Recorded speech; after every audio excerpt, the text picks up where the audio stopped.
اعوذ باللہ من الشیطان الرجیم بسم اللہ الرحمن الرحیم۔ دوستو بھائیو، ایک بہترین معاشرے کے لیے ابتدائی تدابیر سب سے بہترین ہیں۔ اگر آپ چاہتے ہیں کہ آپ کا معاشرہ بہترین ہو تو اس کے لیے میری آج کی ویڈیو لازمی دیکھنا۔ ویڈیو شروع کرنے سے پہلے آپ سے ایک درخواست کہ میری اس ویڈیو کو لائک کریں، دوستوں میں شیئر کریں اور سبسکرائب کر کے بیل آئیکن کو پریس کریں تاکہ میری ہر آنے والی نئی ویڈیو کا نوٹیفیکیشن سب سے پہلے آپ تک پہنچ سکے۔ دوستو بھائیو، تو اپنی ویڈیو کا باقاعدہ آغاز کرتا ہوں۔ جیسا کہ میں نے آپ کو آغاز میں ہی کہا کہ ایک بہترین معاشرہ بنانے کے لیے آپ کو ہمیں بنیادی طور پہ سٹیپ لینے ہوں گے۔ اس کے لیے ہمارے پاس ایک بہت بڑی مثالیں قائم ہیں جو کہ حضرت محمد صلی اللہ علیہ وسلم نے بھی پیش کیں۔ اس کا پورا حوالہ میں آگے جا کے آپ کو دوں گا۔ دوستو بھائیو، میری اپنی ینگ جنریشن سے یہ ریکویسٹ ہے کہ اگر جب کبھی بھی آپ شادی کرنا چاہیں تو کبھی رنگ کو نہ دیکھیں، اس کو دیکھیں کہ جس لڑکی کو آپ اپنی زندگی میں لا رہے ہیں وہ کتنی میچور ہے، وہ کتنا سمجھدار ہے، وہ ماحول کو کیسے کنٹرول کرتی ہے۔ اس کے ارد گرد کا ماحول کو چیک کریں۔ اگر وہ آپ کو سلیقے والی مل جائے تو یہ بہت بڑی نعمت ہے۔ اس لیے جب ایک اچھی پرہیزگار اور سلیقے والی شریک حیات آپ کی زندگی میں آئے گی تو آپ کی آنے والی نسلوں کو اچھی تربیت دے گی۔ اس اچھی تربیت کی وجہ سے آپ کی اولاد آگے چل کے آپ کا نام کمائے گی۔ دوستو بھائیو، آپ کو گائیڈ لائن دینے کے لیے میں آپ کو ایک ویڈیو پیش کرتا ہوں۔ آپ اس سے رہنمائی لے سکیں گے اور اسی کے پیش نظر اگر آپ اس پہ سوچیں تو آپ کے لیے اس میں رہنمائی ہے۔ اگر آپ چاہتے ہیں کہ آپ کی آئندہ والی نسلیں بہترین ہوں، دنیا میں نام کمائیں، تو اس طریقہ پر عمل کریں تاکہ آپ کو بہترین میچور اور اچھے اخلاق والی شریک حیات مل سکے تاکہ آپ کی آنے والی نسل بہترین ہو سکے۔ تو دوستو بھائیو، آپ کا ٹائم ضائع نہیں کرتا تو آپ کو ویڈیو کی طرف لے کر جاتا ہوں تاکہ آپ کچھ اس سے رہنمائی حاصل کر سکیں۔ حضرت جابر رضی اللہ تعالیٰ عنہ نے شادی کی، نبی علیہ الصلوۃ والسلام کو ملنے کے لیے حاضر ہوئے۔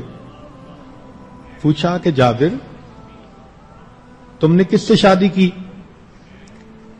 باکرہ سے یا سیبہ سے، یعنی کنواری لڑکی سے یا کسی شادی شدہ عورت سے؟ انہوں نے کہا جی کہ میں نے شادی شدہ عورت سے شادی کی۔ فرمایا کہ تو باکرہ سے شادی کرتا، وہ تیرے ساتھ کھیلتی تو اس کے ساتھ کھیلتا۔ تو انہوں نے آگے سے جواب دیا، اے اللہ کے حبیب صلی اللہ علیہ وسلم، میرے والد کی وفات ہو گئی اور چھوٹی عمر کی میری بہنیں ہیں، اور مجھے اچھا نہیں لگا کہ بہنوں کی عمر کی میں بیوی اپنے گھر لے کے آؤں۔ میں ایک میچور عورت کو لے کے آیا جو میری بہنوں کا خیال رکھے گی۔ تو ان کی اس بات پر اللہ کے محبوب صلی اللہ علیہ وسلم نے خوشی کا اظہار فرمایا۔ اس لیے جو شخص یہ چاہے کہ اولاد نیک ہو، پہلا قدم یہ کہ وہ نیک بیوی کو ڈھونڈے، پھر اولاد کا نیک بننا آسان ہوگا۔ باپ جتنی مرضی کوشش کر لے، جب تک ماں اس کا ساتھ نہ دے اولاد نیک نہیں بن سکتی۔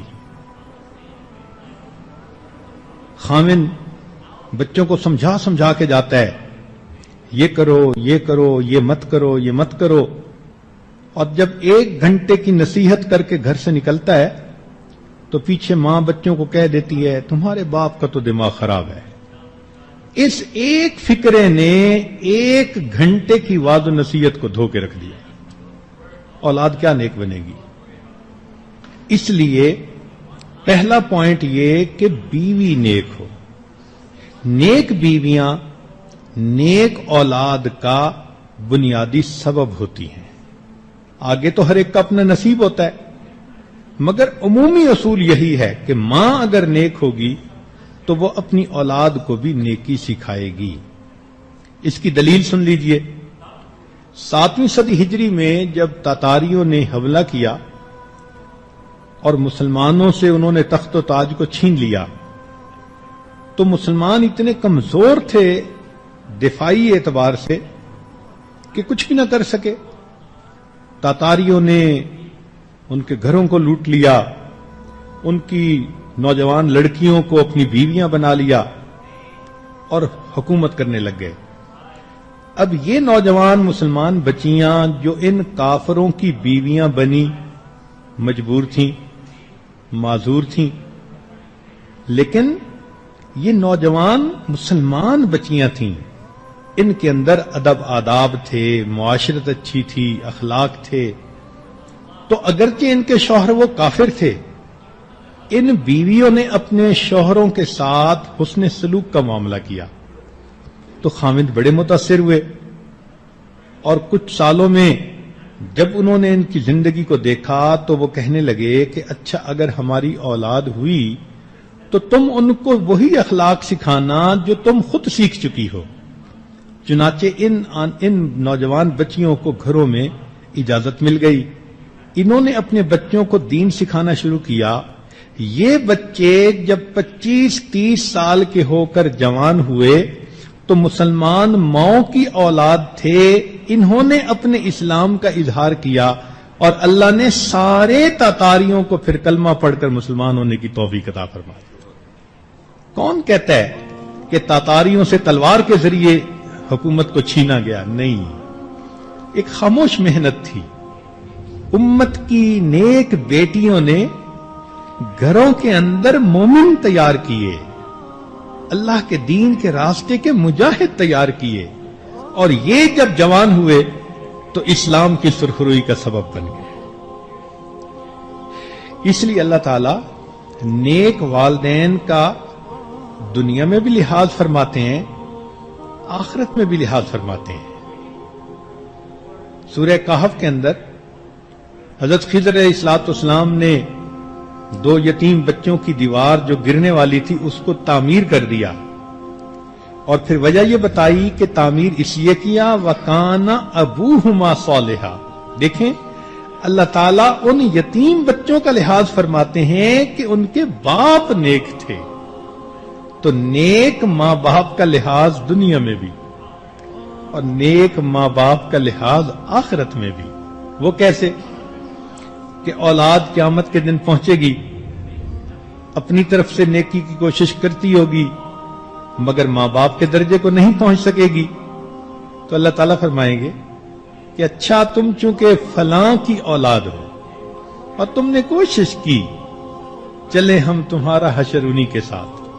والذین آمنوا واتبعتہم ذریتہم بایمان الحقنا بہم ذریتہم.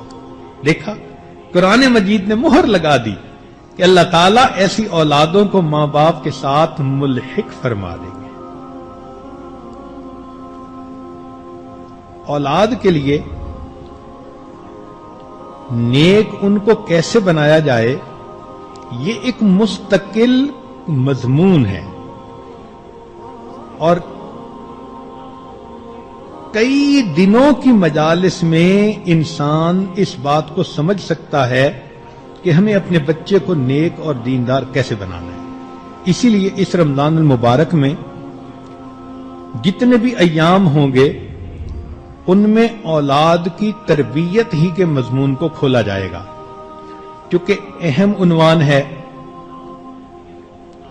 تو مستورات ان بیانات کو دل کے کانوں سے سنیں.